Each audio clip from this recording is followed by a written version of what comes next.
In the beginning, there was chaos. From this primordial void emerged the first gods of Greek mythology, beings of immense power that personified the fundamental forces of the universe. These primordial deities laid the foundation for the entire Greek pantheon and cosmology. The standard account of how these primordial gods came to be is found in Hesiod's Theogony, written around 700 BCE. According to Hesiod, in the beginning there was only chaos, a yawning void of emptiness and disorder. From chaos arose Gaia, the earth, Tartarus, the underworld, and Eros, the force of love and procreation. Let's take a closer look at some of the major primordial deities described by Hesiod and other ancient sources. First is chaos itself, the primeval state of existence from which the first gods emerged. Chaos was seen as a gaping void, sometimes imagined as a dark, silent chasm. It represented pure potential and the absence of order. Next came Gaia, or Earth, one of the most important primordial goddesses. Gaia was the great mother from whom many other deities and beings were born. She was imagined as the physical embodiment of the earth itself, the ground beneath our feet, the fertile soil that gives life. Gaia would go on to give birth to Uranus, the sky, the mountains, and the sea. Tartarus was another of the first beings to emerge from chaos. Tartarus represented the deepest, darkest part of the underworld, a gloomy abyss used as a dungeon of torment for the wicked and as a prison for the Titans. It was said to be as far beneath the earth as the earth is beneath the sky.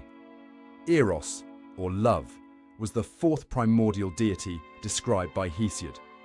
Unlike later depictions as Cupid, this primordial Eros was the fundamental force of attraction and procreation in the cosmos. Eros ensured the continuation of life and existence by drawing beings together. Another key primordial goddess was Nyx, or night. Nyx emerged from chaos and was said to be one of the most powerful and feared of the primordial deities.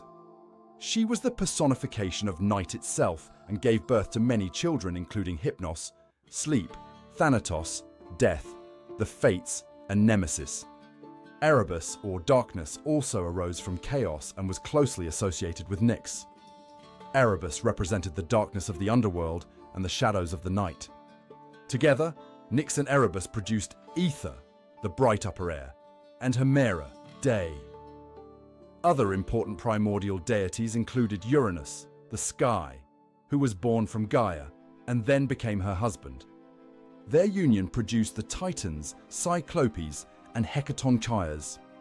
Pontus, the primordial god of the sea, was also born from Gaia alone. The Aurea, or mountains, were likewise children of Gaia. The children and descendants of these primordial gods would go on to play major roles in Greek mythology. The Titans were the second generation of divine beings descended from Gaia and Uranus.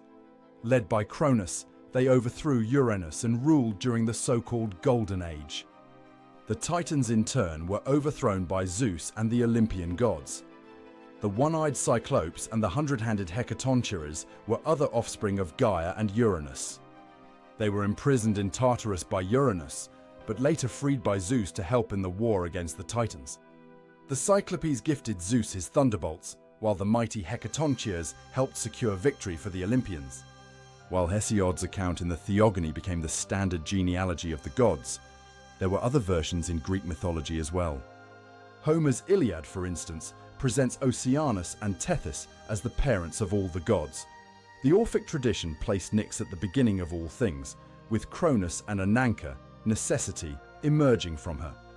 Some philosophical traditions also put forward their own cosmogonies. Pherecydes of Syros described three primordial deities existing for all time: Zas, Zeus, Chthoni, earth, and Kronos, time. The philosopher Empedocles posited four eternal elements: fire, air, water, and earth, woven together by love and strife. How are we to interpret these primordial deities and their significance?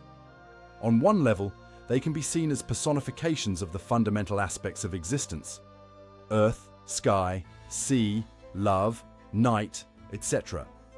They represent the basic building blocks of the cosmos as the Greeks understood it. The primordial gods can also be viewed as representing deeper, more abstract concepts. Chaos embodies formlessness and unlimited potential. Gaia represents fertility and the nurturing aspect of nature. Tartarus signifies the unknowable depths and darkness. Eros personifies the creative, generative principle in the universe. Unlike the Olympian gods, the primordials were not generally objects of worship or cult.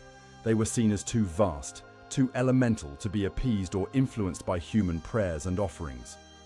Yet they remained profoundly important in Greek mythology and cosmology as the source from which all else sprang.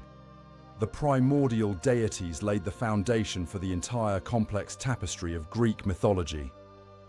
They represent the Greeks' attempt to make sense of existence itself, to personify and contextualize the fundamental forces of the cosmos.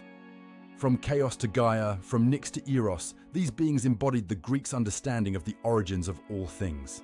Though largely superseded by the Olympians in popular worship, the primordial gods retained their place as the ultimate source of existence in Greek thought. They remind us that even the mightiest gods had their origins in more fundamental cosmic forces.